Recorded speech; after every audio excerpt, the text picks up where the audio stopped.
সুপ্রিয় ষষ্ঠ শ্রেণীর শিক্ষার্থীবৃন্দ, আশা করছি সবাই ভালো রয়েছে। তো তোমাদের ষান্মাসিক সামষ্টিক মূল্যায়ন 2024 চলমান রয়েছে। তো আগামী 15/7/2024 খ্রিস্টাব্দ সোমবার ইতিহাস ও সামাজিক বিজ্ঞান বিষয়ে অ্যাসেসমেন্ট বা মূল্যায়ন অনুষ্ঠিত হবে। তো অর্ধবার্ষিক পরীক্ষার জন্য যে সিলেবাস দেওয়া হয়েছে তা হচ্ছে ইতিহাস ও সামাজিক বিজ্ঞান বইয়ের ঠিক 1 থেকে শুরু করে 73 পৃষ্ঠা পর্যন্ত পড়তে হবে বা অনুশীলন করতে হবে। তো এই পৃষ্ঠার মধ্য থেকে তোমাদের প্রশ্ন দেওয়া থাকবে। এছাড়াও বিদ্যালয়ে তোমাদের যা যা নিয়ে যেতে হবে তা হচ্ছে, তো এখানে শিক্ষার্থীরা বিদ্যালয়ে ইতিহাস ও সামাজিক বিজ্ঞান বই নিয়ে যাবে। তো এই বইটি নিয়ে গেলেই হবে। ওকে, তো এখন ইতিহাস ও সামাজিক বিজ্ঞান বইয়ের কতটুকু পড়তে হবে এবং কি কি পড়তে হবে সেগুলো নিয়ে কথা বলবো। তো চলো বইটি খুলে দেখানো যাক। ইতিহাস ও সামাজিক বিজ্ঞান, এটা হচ্ছে ষষ্ঠ শ্রেণী। তো ষষ্ঠ শ্রেণীর সিলেবাসের আলোকে তোমাদের যেগুলো পড়তে হবে তা হচ্ছে 1 থেকে শুরু করে ঠিক এই 73 পৃষ্ঠা পর্যন্ত পড়তে হবে। তো এগুলোতে বেশ কয়েকটি অধ্যায় রয়েছে।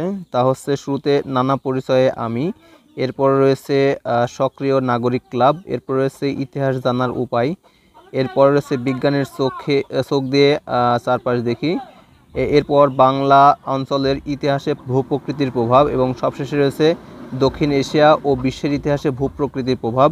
তো এই কয়েকটি অধ্যায়ের আলোকে তোমাদের প্রশ্ন করা হবে ঠিক অর্ধবার্ষিক পরীক্ষার জন্য। তো চলো দেখে নিই ভেতরে তোমাদের কি কি পড়তে হবে এবং প্রশ্ন কেমন ধরনের হতে পারে।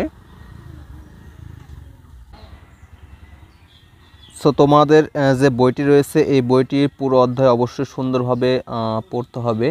সে সাথে তোমরা দেখবে এখানে একক কাজ এবং দলীয় কাজ রয়েছে, কিছু শূন্যস্থান রয়েছে, সেগুলো ফিল আপ করতে হবে।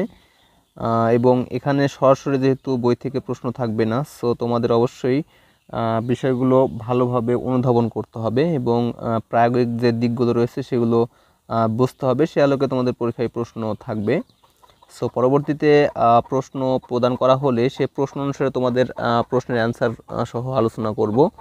তো অ্যান্সারগুলো দ্রুত পেতে অবশ্যই চ্যানেলটিতে সাবস্ক্রাইব করে পাশে বেল আইকনে ক্লিক করে অল ট্যাপ করে রাখবে, আর ভিডিওতে অবশ্যই লাইক করবে। ওকে, দেখো শুরুতে এখানে রয়েছে বিখ্যাত মনীষীদের পরিচয়ে ছক তৈরি করি।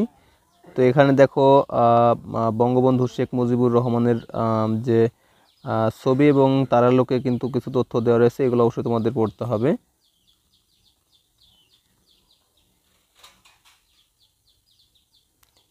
এই যে এখানে বঙ্গবন্ধুর একটি ছক রয়েছে, এই ছকটা তোমাদের অবশ্যই পড়তে হবে এবং লিখতে হবে। এরপর রয়েছে নারী জাগরণের অগ্রদূত বেগম রোকেয়া সাখাওয়াত হোসেন, এনার সম্পর্কে তোমাদের অবশ্যই পড়তে হবে। এরপরে দেখো এখানে একটি ছক রয়েছে, এই ছকটা অবশ্যই সুন্দর করে পড়বে। এরকম ধরনের দলীয় কাজ থাকতে পারে, অবশ্যই তোমরা পড়ে নেবে। ওকে, তো এখানে দেখো কিছু মিল অমিলের ছক রয়েছে। তো এই মিল অমিলের ছকের আলোকে কিন্তু তোমাদের প্রশ্ন থাকতে পারে, সো এই ছকটি তোমরা পড়ে নেবে। এরপরে কিছু নিগোষ্ঠী দেওয়া রয়েছে, তাদের পরিচয় দেখে এখানেও বিস্তারিত কিছু তথ্য নিয়ে তোমাদের লিখতে হতে পারে, সো সেভাবে তোমরা এই অধ্যায়টা ভালোভাবে পড়ে নেবে। এখানে দেখো একটি ছক রয়েছে, এই ছকটি তোমাদের পড়তে হবে। তোমরা অবশ্যই একটা বিষয় মাথায় রাখবে, পুরো বই থেকে তোমাদের কপি করে প্রশ্ন দেওয়া থাকবে না, তোমাদের আলোচনা সাপেক্ষে প্রশ্ন থাকবে। সো এই অধ্যায়গুলো তোমাদের ভালোভাবে পড়া থাকলেই তোমরা অ্যান্সার করতে পারবে। তো অবশ্যই তোমরা ভালোভাবে এই অধ্যায়গুলো আত্মস্থ করবে। দেখো এখানে একটি থিম দেওয়া রয়েছে, এই থিমের আলোকেও কিন্তু তোমাদের প্রশ্ন থাকতে পারে, সো অবশ্যই থিমগুলো ভালো করে পড়বে।